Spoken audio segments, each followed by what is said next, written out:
I would like to eat like for example, just my food choices or clothing choices. Yeah.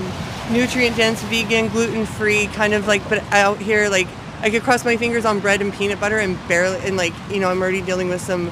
Here I'm in starting Portland, to get we have a vegan food truck, or if a vegan. They have like. They give out vegan-free groceries. It's called called Food Not Bombs. So here's the connections of trying to make some of these things happen. Hi, do you have a few minutes to answer a few questions? I'm actually going to event in a gallery here. Like 5 minutes? Okay, what's going on? We're just talking about the powerful and the powerless. Nothing political or religious, though. You could, we're live though on the internet. Is that okay? I suppose. Okay, so I'll have you stand in this orange box right there. You know when it is? Yeah, and pull all your stuff in. Oh no. You got it? Okay, Yeah. there you go. Okay. All right, and I'll have you actually stand right there if you could. Okay, well that's it. Okay, cool. Peter, Awesome. What's going on? So we're just talking about the powerful versus the powerless. Okay. Yeah, my name's Anna though. What's your name? My name is Princess. Princess. I love that. It's beautiful. I love your It's my jewelry, shading. by the way. Thank It's you. gorgeous. So, what we're just asking about, do you think the powerful should have the right to oppress the powerless? So power and control is an illusion, and that's why they would have any interest in doing that. And it's fear-based thinking, Okay. and it's infrastructures that are built upon. Basically, what we're dealing with right now, the main part of our infrastructure that's upholding anything, is private schools, and that's like a prison, and then that's a rollout to everything else. Like the founding fathers built upon coming across the pond, so to speak. Okay. So like, we're not talking about that. We're talking about just in general, someone who might be maybe really muscularly strong, Yeah. or someone who's maybe really, really smart. Do they have the right, because they're really smart or really strong, to oppress someone who's weak or not as intelligent? Yeah, it's, the idea of intelligence is also based on that, this is all infrastructures where we try to fit in, Let's and say where we're I know educated how about it. I'll be more specific. Yeah. Let's say I know how to do math, but this person doesn't know how to do math. Do I have now the right to oppress this person because I know how to do math, but they do not? No, and your math might not be their math. I agree. And we are revamping all kinds of math, Right. and we have all kinds of core. I'm only asking so that we have a common ground. Right, yeah, okay. So we both agree. Okay. So if we both agree that the powerful shouldn't have the right to oppress anybody, what about the animals that we send to slaughter or use for food or clothing? Would you agree that we are the powerful in that situation and they are the powerless being oppressed?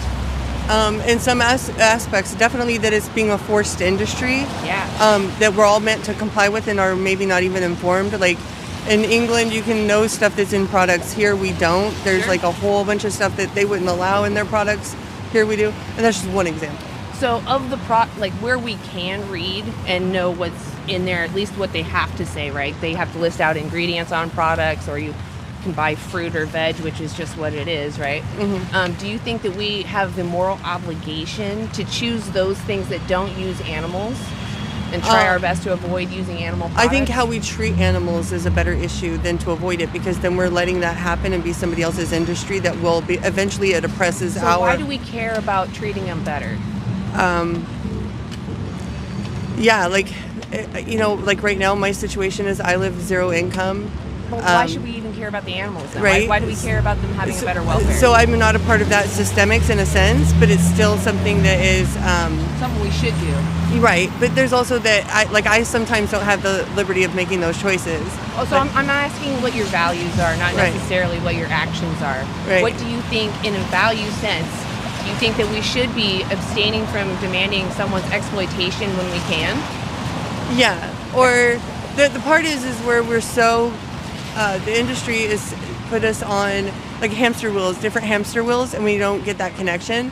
Yeah. So some of those things are factors. Yeah. Like personally Well, myself, that's why I'm out here. I'm here to shake people up. Hey. I would like to eat like for example, just my food choices or clothing choices. Yeah.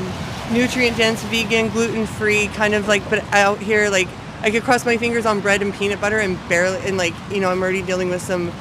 Here I'm in starting Portland, to get, we have a vegan food truck, or if a vegan, they have they give out vegan-free groceries. It's called called Food Not Bombs. So here's the connections of trying to make some of these things happen. Yep. And then like somebody that is taking a conscientious objection or my circumstances, and then having like the zero income factor and trying to start from like a very grassroots, kind of going to this gallery thing to support another artist doing a similar thing, and that sort of stuff.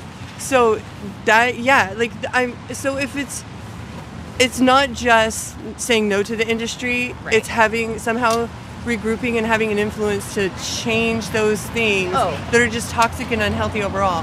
It's not about health, though. It's about the victims. We're just saying that animals care what happens to them. Their health and our health. Like if someone is going to have I don't care about their health. I don't think they should be born into existence. You mean like to be an oppressor or perpetrator of oppression? Yeah, exactly. Because that's all they're there for. They're there because we're buying those products. That's very true. And I guess I was going over some of those logistics of that being a forced market. It is forced on us in the sense that they lied. Like when you walk into a store, it seems like the animals are like consenting to it, right? They seem happy on the posters and such, and it makes you feel good, like you're supporting a family. And yeah. So it's just good to peek behind the curtain. Can I give you a card? Sure. Awesome. And I'm going to this, but I would be interested in finding out more, and I'm glad I stopped by today. Yeah. So I just want to let you know, on that colorful side, if you scan it, it's just a documentary. If you don't want to scan it, it's listed right there at the bottom, Dominion 2018, free on YouTube. Okay. And it just shows you all the standard practice. So as an informed consumer, it's good to know. Yeah. And I'd love to know about you and your other zero-income artist friend. Okay. Someone I know that's Brown from some nonprofits, and I think it's Housing for Humanity or Humanity for Housing. I just recently found out about it, and we had a group together class, like a workshop thing. And so I'm going over to support her and kind of find out more. And so it's like-minded kind of things, like where you take care of your community and you try to be informed and fight off the oppressors, definitely. That is exactly. That's all we're out here doing too. So it's good to be out here with another person that's fighting injustice. Thinking it all through. Yeah, like you guys are like doing it on that platform, and I'm sort of like the lived experience of it on another aspect. But yeah. If you want to watch this on the other side, look up anti-animal use on YouTube. You can rewatch the live. Okay, thank you. Yeah, you have a great day.